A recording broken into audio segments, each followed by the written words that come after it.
रामवती अपनी बेटी की शादी करने के बाद अपने बेटे मनीष और बहू शीतल के साथ बड़ी ही मजे की जिंदगी जी रही थी। उसकी एक पोती थी मिंकी, जो उसका पूरे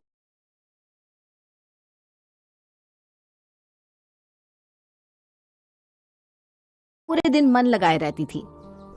अच्छा दादी, अब मैं स्कूल जा रही हूँ। अब जब मैं स्कूल से आऊंगी ना, तो आप आज मेरे लिए अपने हाथों से चूरमा बना कर रखना। अरे क्यों दादी को परेशान कर रही हो? कितनी बार समझाया है कि दादी को ऐसे वैसे कामों के लिए मत बुलाकर। उनके हाथ में दर्द रहता है, वो ये सब काम नहीं कर सकती। अरे बहू, तो हम दादी पोते के बीच में मत पड़। यह हमारे आपस का मामला है। मैं अपनी पोती की पसंद की चीज नहीं बना पाऊंगी क्या? पर माँ जी, आपका हाथ। अरे ठीक है, मेरा हाथ। चूरमा बनाने में कोई इतनी मेहनत नहीं लगती। मिंकी मेरी गुड़िया रानी, तू अभी स्कूल जा, और जब तू आएगी ना तो तुझे चूरमा तैयार मिलेगा, ठीक है? मेरी प्यारी दादी। मेरी प्यारी गुड़िया। मिंकी के स्कूल जाने के बाद शीतल घर के काम निपटाकर अपने कमरे में आराम करने चली जाती है। उसके बाद रामवती रसोई में चूरमा बनाने लगती है। वो चूरमा बना रही होती है कि इतने में आवाज आती है। माँ कहाँ हो तुम? अरे ये तो मनीषा की आवाज है। मेरी बेटी आई है। अरे मनीषा, रसोई में हूँ मैं। अरे माँ, तुम ये सब काम क्यों कर रही हो? भाभी कहाँ है? अरे वो अपने कमरे में आराम कर रही है। तो चल मेरे कमरे में, वहां बैठते हैं। मैं अभी आई। हाँ, यहाँ बहुत गर्मी है। रामवती मनीषा के पास जाकर बैठती है। और बता, कैसी है तू? घर में सब कैसे हैं? माँ तो सब एकदम बढ़िया है माँ, पर ये बताओ कि ये सब क्या चल रहा है? भाभी कमरे में पड़ी बिस्तर तोड़ रही है और तुम इतनी गर्मी में रसोई में काम कर रही हो। अरे वो मिंकी बोल कर गई थी कि दादी जब मैं स्कूल से आऊंगी तो चूरमा बना कर रखना। अरे मेरी भोली माँ, तुम कुछ नहीं समझती। ये सब तरीके हैं, समझी? भाभी तो तुमसे बोल नहीं सकती, तो मिंकी के जरिए तुमसे बुलवा रही होगी। अरे ऐसा नहीं है, शीतल बहू तो बहुत अच्छी है। अच्छी है तो अभी तक उसको मेरी आवाज नहीं आई क्या? मैं तो इतने जोर से चिल्लाती हुए आई थी। अरे आंख लग गई होगी उसकी, इसलिए नहीं सुना होगा। तो बैठ, मैं तेरे लिए नाश्ता लाती हूँ। मुझे नहीं खाना कुछ। जब वो तुम्हारी महारानी उठेगी ना, तब खा लूंगी। कुछ देर बाद स्कूल से मिंकी आती है और अपनी बुआ को देखकर बड़ी खुश होती है। बुआ, बुआ आप कब आए? अरे मेरी मिंकी, मेरी प्यारी गुड़िया। बुआ तो कब से आई हुई है और तुम्हारी माँ के उठने का इंतजार कर रही है बस। अच्छा, मैं अभी माँ को जाकर उठाती हूँ। अरे दीदी, आप कब आई? ये देखो भाभी, पड़ोसियों को भी मेरे आने की खबर हो गई होगी, पर यहाँ तो घर के लोग ही बेखबर है। अरे नहीं दीदी, वो ना मेरी आंख लग गई थी। आपने कुछ खाया क्या? अरे आप सो रही थी तो किसे कहती? माँ तो पहले ही इतनी गर्मी में काम में लगी हुई थी, मुझसे देखा नहीं गया। मैंने सोचा कोई नहीं, थोड़ा भूखा रह लूंगी, पर माँ को परेशान नहीं करूंगी। देखो बेटियां तो ऐसी ही होती हैं। मैं अपनी माँ को कभी भी तकलीफ में नहीं देख सकती। दीदी, मैं तो माँ का पूरा ध्यान रखती हूँ। हाँ देख रही हूँ मैं, और कुछ दिन यहाँ रहूंगी तो अच्छे से देख लूंगी। ये तो अच्छी बात है दीदी कि आप अभी रुक कर जाओगे। अच्छा, मैं आपके लिए ना कुछ लेकर आती हूँ। रात को मनीषा अपनी माँ के पास बैठती है और उसे अपने गहने दिखाने लगती है। पता है कितने तोले की चेन है ये? पूरे 2 तोले की। और ये चूड़िया पूरे 4 तोले की। मेरे पास तो इतने गहने कि मैं भूल ही जाती हूँ कि मेरे पास क्या क्या रखा है। और तुमने तो हमारा नया घर भी अभी तक नहीं देखा ना। इतना बड़ा है कि क्या बताऊँ आपको। आपका घर तो बहुत छोटा है। मैं सोच रही थी वापस अपने ससुराल ही चली जाऊं, पर मुझे यहाँ कुछ ठीक नहीं लग रहा, इसलिए मैं रुक कर ही जाऊंगी। अरे बेटा, यहाँ सब ठीक है। तू क्यों इतना सोच रही है? क्या ठीक है माँ? कुछ ठीक नहीं है।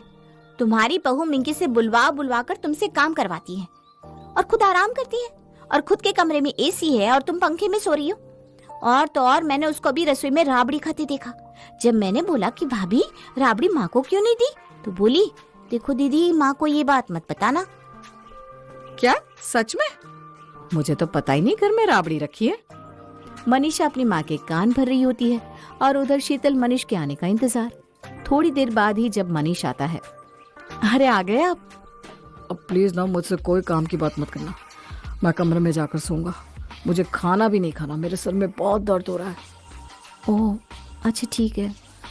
शीतल मनीष को बता ही नहीं पाती कि उसकी बहन मनीषा आई हुई है। अगली सुबह मनीष को जल्दी ऑफिस निकलना होता है और वो शीतल के उठने से पहले ही निकल जाता है। जब सुबह मनीषा नाश्ता करने बाहर आती है तो पूछती है, अरे भैया दिखाई नहीं दे रहे, कल रात भी नहीं मिले और अब भी नहीं दिख रहे। वो दीदी कल रात को ना उनकी तबीयत ठीक नहीं थी और अभी वो मेरे उठने से पहले ही चले गए। देखा माँ, अभी तक इसने भाई को क्या ये नहीं बताया होगा कि उसकी बहन इतने दिनों बाद घर आई है? अब बताओ तुम खुद, दोनों ही मियाँ बीवी की खिचड़ी पक रही है और तुम बिल्कुल बेखबर हो। अरे नहीं नहीं बेटा, ऐसा नहीं है। माँ जी, आज मिंकी के स्कूल में टीचर ने बुलाया है तो मैं अभी थोड़ी देर में आ जाऊंगी। ठीक है बहू। शीतल मिंकी के स्कूल चली जाती है। वहाँ अचानक मनीष का फोन आता है। कहाँ हो तुम? मैं स्कूल आई हूँ। अरे आज मैं जल्दी फ्री हो गया, मैं अभी आता हूँ तुमको लेने। मनीष शीतल को लेने स्कूल आ जाता है। थोड़ी देर में स्कूल की छुट्टी होने वाली है ना, तो एक काम करते हैं, यहाँ पास में लंच करने चलते हैं, फिर मिंकी को स्कूल से भी ले लेंगे। अरे पर मुझे घर भी तो जाना है। अरे घर में फोन कर दूंगा, तुम चलो तो सही। दोनों लंच करने चले जाते हैं। यहाँ मनीषा शीतल के घर न आने पर बड़ी बेचैन सी घूम रही थी। देख लो, अभी तक नहीं आई तुम्हारी बहू। ऐसा तो कोई दूर भी नहीं है स्कूल।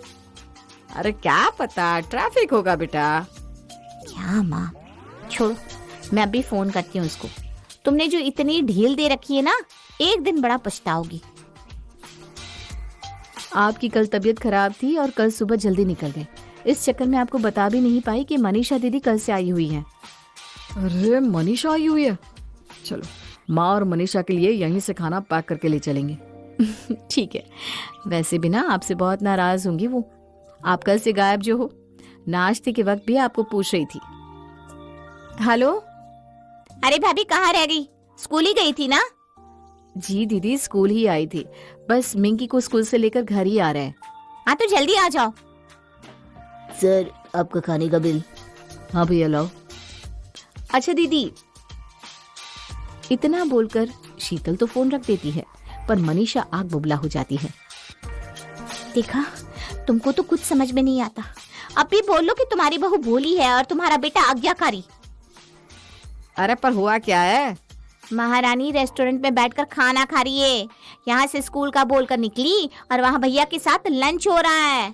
वैसे तो भाई की कल तबीयत खराब थी और सुबह से वो गायब है, पर अब देख लो खुद। माँ, वो दिन दूर नहीं जब तुम एक कोने में पड़ी होगी और फिर वृद्धाश्रम में। अरे ये सब तू क्या बोल रही है बेटा? सही बोल रही हूँ माँ। तुम्हारे साथ ये लोग क्या कर रहे हैं तुमको कब समझ में आएगा। देखो माँ, मुझे ससुराल में कोई कमी नहीं है। भगवान की कृपा से खूब पैसा है। मैं इतना आराम छोड़कर सोचो यहाँ क्यों पड़ी हूँ? तुम्हारे लिए माँ। मैं तो अगले दिन ही चली जाती, पर जब मैंने सब देखा तो मुझसे अपनी माँ को ऐसे छोड़कर नहीं जाया गया। मैं चली भी गई तो मेरा ध्यान तुम्हारी फिक्र में ही लगा रहेगा। अरे पर बेटा अब जो है सो है, क्या कर सकते हैं। मैं तो खुद हैरान हूँ, मैंने कभी नहीं सोचा था कि ये मियाँ बीवी इतने तेज है। मैं ना आती तो कभी तुमको पता भी नहीं चलता। खैर, अब तुम्हें और मुझे कुछ पक्का इंतजाम करना पड़ेगा, जिससे ये लोग कभी तुम्हें घर से निकाल ना सके और हमेशा तुमसे डर कर रहे। अरे पर ऐसा क्या करे? तुम अपनी विल मेरे नाम कर दो। क्या? हाँ माँ, देखो मुझे तो इन सब में कोई लेना देना है ही नहीं। मैं तो बस तुम्हारे भविष्य के लिए बोल रही हूँ, बाकी तुम्हारी मर्जी। रामवती चुपचाप अपने कमरे में चली जाती है और बस इसी के बारे में सोचती रहती है। उसे समझ में नहीं आ रहा था कि आखिर वो करे तो क्या करे। उस दिन रामवती बहुत ही उदास हो जाती है, क्योंकि उसने अपने बहू बेटे को हमेशा अपने कलेजे से लगा कर रखा होता है और मिंकी तो उसके जिगर का टुकड़ा होती है। अरे मनीषा, मेरी प्यारी बहन। भैया, मैं कब से आपका इंतजार कर रही हूँ। हाँ, मुझे बताया तेरी भाभी ने। देख, तभी तो हम तेरा मनपसंद खाना लेकर आए। और हाँ, ये तू चुपचाप खाना, माँ को मत बताना। वो क्या ना, माँ को कुछ भी मीठा और बाहर का खाना एकदम मना है। अच्छा ठीक है, मैं उनको नहीं बताऊंगी। मनीषा खाना खाकर कुछ देर अपने भाई भाभी के कमरे में जाकर बैठ जाती है। यहाँ कितना अच्छा लग रहा है एसी में। माँ के कमरे में तो बैठा ही नहीं जाता। मैं तो पूरी रात सोई नहीं पाई। अरे तो तुम साथ वाले कमरे में सो जाया करो ना, उसकी चाबी ले लो। वो बस उसमें कुछ जरूरी कागज है, तो मैं इसलिए उसमें ताला लगा कर रखता हूँ। आप कितने अच्छे हो भैया। मनीषा अपने भाई से उस कमरे की चाबी लेकर उस कमरे में ही अपना डेरा जमा लेती है। उसके कपड़े और बाकी सामान सब वो उस कमरे में ऐसे ही रख लेती है जैसे बाकी की पूरी जिंदगी उसे वहीं रहना हो। अरे दीदी, हो गई आपकी सारी सेटिंग? कोई जरूरत तो नहीं है ना? नहीं, सब Thank you ठीक for है। watching YouTube अब देखो, India मेरे का। ससुराल जैसा तो नहीं है, पर कोई ना, मायका आखिर मायका ही है। ये तो बिल्कुल सही कहा आपने। वैसे जीजा जी का मन लग रहा है आपके बिना? कोई फोन आया उनका? अरे भाभी, अभी आए 4 ही दिन तो हुए हैं मुझे, इतने दिन भी नहीं हुए कि उनका मन ना लगे। हाँ सही बात है दीदी। अच्छा मैं चलती हूँ, मुझे मिंकी को पढ़ाना है। अरे मनीषा, तूने तो कमरा एकदम चमका दिया। हाँ, और तुम्हारी महारानी बहू मुझे चमका कर गई है। क्या मतलब? मतलब कि यही बोल रही थी कि मुझे इतने दिन हो गए यहाँ, तो क्या जीजा जी मुझे याद नहीं करते, उनका मन लग रहा है या नहीं। मैं आज ही चली जाती हूँ माँ, ये सब नहीं सुन सकती मैं। बताओ, एक लड़की शादी के बाद अब अपने मायके में भी नहीं रह सकती, अपने ही घर में रहने पर ऐसा सुनना पड़ता है। अरे बेटा तू रो मत, इन दोनों मियाँ बीवी ने तो हद ही कर दिया। मैं इनको देख लूंगी। तू बोल रही थी ना वो विल वाली बात, मैं कर दूंगी तेरे नाम, फिर देखती हूँ कौन तुझे यहाँ रहने से रोकेगा। ये सुनते ही मनीषा तो मन ही मन खुश हो जाती है। वो बिल्कुल भी देरी ना करते हुए वकील से अगले ही दिन बात करके विल अपने नाम करवा लेती है। विल नाम होते ही मनीषा 7वें आसमान पर होती है। सुनिए ना, ऑफिस से आते वक्त माँ की दवाइयाँ लेते आना। अभी मैं मार्केट जा रही हूँ तो मैं खुद ले आऊंगी। अच्छा ठीक है, तुम ले आना। मनीषा अपनी माँ की दवाई लेकर नहीं आती। शाम को बिना दवाई खाए रामवती का बीपी बढ़ जाता है और उसकी हालत बहुत बिगड़ने लगती है। देख मनीष, मेरी दवाई ले आया होगा, जल्दी ला कर दे दे मुझे। हाँ, मैं जाकर देखती हूँ। मनीषा बाहर जाती है और फिर वापस आती है।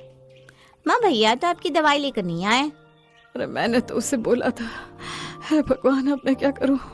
मनीषा बेटा, कुछ करना बेटा। हाँ माँ, मैं आपको डॉक्टर के पास ले चलती हूँ। मनीषा अपनी माँ को डॉक्टर के पास लेकर जाती है। उसके बाद जब वो घर आते हैं तो शीतल और मनीष माँ से पूछते हैं, पर वो कोई जवाब दिए बिना अपने कमरे में चली जाती है। मनीषा, मैं अभी आराम करना चाहती हूँ, किसी को मेरे कमरे में आने मत देना। ठीक है माँ। सब अपने अपने कमरे में चले जाते हैं। उसके बाद मनीषा अकेले माँ के पास जाती है। आज तो मुझे बहुत ही गुस्सा आ रहा है। अरे माँ, जाने दो ना, छोड़ो, हम ना कल कुछ और सोचते हैं। अगली सुबह मनीष अपनी माँ के कमरे में आने ही वाला होता है कि मनीषा बोल पड़ती है। भैया, माँ की तबीयत ठीक नहीं है, आप अंदर मत जाओ। अरे तभी तो जा रहा हूँ देखने। अरे पर उन्होंने अभी मना किया है, मैं तो अभी अभी होकर आई हूँ। अच्छा, तो शाम को आकर मिलता हूँ। माँ को बता देना शीतल की भी तबीयत ठीक नहीं है, मैं उसे डॉक्टर के पास लेकर जा रहा हूँ। ठीक है भैया। मनीषा अपनी माँ के कमरे में जाती है और अजीब सी शक्ल बनाती है। क्या हुआ बेटा, ऐसी शक्ल क्यों बना रही है? क्या करूँ फिर, अभी अभी दोनों मियाँ बीवी बाहर गए हैं, बोल रहे थे मेरी बीवी की तबीयत ठीक नहीं है। अरे उनकी बात आई तो फट से ले गए, और माँ चाहे मर क्यों ना जाए, ये नहीं कि एक बार माँ का हाल ही पूछ लूं कि जिंदा है कि नहीं। अब मैं इन लोगों के साथ एक पल इस घर में नहीं रह सकती। बोल दे इनको कि चले जाए यहाँ से हमेशा के लिए। दादी, दादी कैसी हो आप? मर गई तेरी दादी, जा यहाँ से। दादी, दादी ने मुझे डांटा। अरे मिंकी, रो मत, चल बाहर जाकर खेल। हाँ। शाम को जब मनीष और शीतल घर आते हैं तो रामवती वहीं बाहर बैठी थी। इस वक्त दोनों आ रहे हो, और ये मिंकी को किसके भरोसे छोड़ गए थे? मेरे एक बीमार बुढ़िया के? अरे माँ, ये सब आप क्या बोल रही हो? मिंकी क्या कोई बोझ है आपके ऊपर जो आपको उसको रखने में इतनी परेशानी हो गई? नहीं नहीं, पोच तो मैं हूँ, वो थोड़ी ना है। माँ, आप मेरी बेटी को ऐसे क्यों बोल रही हो? सुनिए, मुझे चक्कर आ रहे हैं। लो जी, अब इसे चक्कर आ गए, इतनी सी बात पर चक्कर? अरे जा जा, तू अपनी बीवी का ध्यान रख। तेरी माँ का क्या है, आज नहीं तो कल मरना ही है। ये क्या फालतू की बात कर रही हो माँ? मेरी बीवी की हालत तो देखो। शीतल, कमरे में चलो।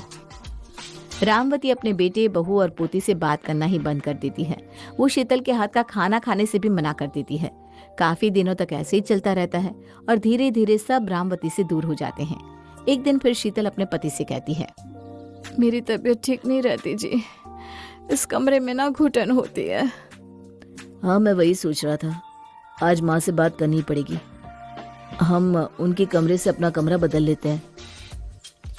मनीष अपनी माँ के पास जाकर बात करता है, पर रामवती तो अभी भी मुंह फुलाए बैठी थी। माँ ये बोल रहा था कि आप ये दूसरे कमरे में शिफ्ट हो जाओ ना, उस शीतल को इस कमरे की जरूरत है, उसे वहाँ घुटन होती है। हे भगवान, मनीषा देख रही है ना बेटा, देख कैसे चालाकी से मुझे मेरे ही कमरे से निकालने आ गया है। आज कमरे से निकाल रहा है, कल घर से निकाल देगा। हे भगवान, मुझे उठा क्यों नहीं लेता, मैं जीना नहीं चाहती। ये सब क्या बोल रही हो माँ, मैं ऐसा क्यों करूँगा? तू और तेरी बीवी यही चाहते हैं। सारी चाल समझ गई हूँ मैं तुम दोनों की, इसीलिए मैंने पहले ही अपनी विल मनीषा के नाम कर दी। अब तू मुझे इस घर से नहीं निकाल सकता, समझा? माँ, आपने ऐसा किया? मुझे यकीन नहीं होता कि आपको अपने बेटे पर भरोसा नहीं है। मुझे कभी इस घर का, प्रॉपर्टी का लालच था ही नहीं, पर ये सुनकर बड़ा दुख हुआ कि आपको अपने बेटे पर ही शक है। जब ऐसी बात आ ही गई है तो मैं आज ही यहाँ से अपने परिवार को लेकर चला जाऊंगा। हाँ हाँ, निकल जा, मुझे जरूरत नहीं है तुम्हारी। मनीष उसी वक्त शीतल के पास जाता है। अभी के अभी अपना सामान बांधो और चलो यहाँ से। अरे पर हुआ क्या? बस अब हम इस घर में नहीं रहेंगे। मनीष शीतल को सारी बात बताता है और वो सब वहां से घर खाली करके चले जाते हैं। उनके जाने के बाद मनीषा के चेहरे पर अलग ही सुकून की खुशी होती है और रामवती गुस्से में उनको जाते हुए भी देखती है। अब मनीषा का पूरे घर पर राज होता है। वो मजे से मायके में दिन काट रही थी और करीब 1 महीना ऐसे ही गुजर जाता है। मनीषा पूरा दिन कमरे में पड़ी अपनी सहेलियों से फोन पर लगी रहती। कितनी अकेली हो गई हूँ मैं। ये मनीषा भी अब मेरे पास नहीं बैठती। मिंकी थी तो पूरा दिन घर में रौनक रहती थी। मैं क्यों उनके बारे में सोच रही हूँ। मैं अपनी बेटी के पास जाकर बैठती हूँ। रामवती अपनी बेटी के कमरे में जाती है, पर मनीषा बाथरूम में नहा रही थी। रामवती वहीं बैठ जाती है। तभी उसका ध्यान मनीषा के मोबाइल पर जाता है। अरे इस पर तो किसी का फोन आ रहा है, चलो मैं ही उठा लेती हूँ। हेलो हेलो मालकिन, कैसी हो? मैंने सुना तुमने अपने भाई भाभी को बड़ी चालाकी से घर से निकलवा कर विल अपने नाम करवा ली है। अरे क्या कर रही है? साथ में तेरी बुद्धि पे माँ बैठी है क्या? ओह ताती, खैर मुझे तो आज ही अंकिता ने बताया कि तू कैसे ससुराल से आकर मायके में कब्जा करके बैठी है। यार दिमाग हो तो तेरी जैसा, कसम से ऐसा काम तो बस तू ही कर सकती थी। कैसे कैसे तूने अपनी माँ को उनके बेटे और बहू के खिलाफ भड़काया। मजा आ गया। तू तो किसी फिल्म की स्क्रिप्ट लिख सकती है। और अच्छा हुआ तेरी माँ को अभी तक ये भी पता नहीं चला कि तेरी भाभी प्रेग्नेंट है, वरना कहीं पोते के मुंह में उन्हें जाने ही ना देती। रामवती पिंकी की बातें सुनकर सुन रह जाती है। इतने में बाथरूम से मनीषा बाहर आती है। ये आप मेरे फोन पर किससे बात कर रही हो? हैं? ये पीछे से कौन बोल रहा है? मनीषा? अरे मनीषा, मैं मनीषा की माँ हूँ और मैंने सब सुन लिया है। क्या सुन लिया? कौन था फोन पर? तेरी सहेली, जिसने धोखे से सब बता दिया कि कैसे तूने मेरे परिवार को तोड़ दिया, वो भी बस इस प्रॉपर्टी के लिए। तुझे शर्म नहीं आई? कैसी बेटी है तू, कैसी बहन है तू? मुझसे फालतू बातें करने की जरूरत नहीं है। ये घर अब मेरे नाम है। अच्छा, कोई बात नहीं, अभी तो मैं जा रही हूँ अपने बेटे के पास। रामवती अपने बेटे और बहू के पास जाती है और खूब रोती है। मुझसे गलती हो गई, मुझे माफ कर दो। अरे माँ, क्या हुआ तुमको? ये सब उस मनीषा ने किया और ये सब कुछ उसने घर अपने नाम करवाने के लिए किया और मैं बेवकूफ उसकी चाल समझ ही नहीं पाई। माँ तुम रो मत। हाँ माँ जी, आप रोइए मत। मत रो दादी। तुम सब घर चलो, मैं नहीं रह सकती तुम सबके बिना। चलो यहाँ से। मेरी बहू ऐसी हालत में यहाँ किराए के घर में अकेली नहीं रहेगी, मैं उसकी देखभाल करूंगी। अरे पर अब उस घर पर तो मनीषा का हक है माँ, हम वहां नहीं आ सकते। मैंने अगर विल उसके नाम की है तो मैं बदल भी सकती हूँ, तो अभी मेरे साथ वकील के पास चल। रामवती अपनी विल बदल कर सब अपने बेटे के नाम कर देती है और उसके बाद वो सब घर वापस आते हैं। अरे अरे अरे, ये सामान लेकर यहाँ कहाँ चले आ रहे हो? ये घर अब मेरा है। अब ये घर मेरे बेटे का है, समझी? मैंने अपनी विल इसके नाम कर दी है। अब तू निकल यहाँ से और दोबारा मेरे घर मत आना। ये तुमने अच्छा नहीं किया माँ। हाँ, तूने बहुत Thank you अच्छा for किया watching हम YouTube सबको एक India दूसरे का। के खिलाफ भड़का कर। हाँ?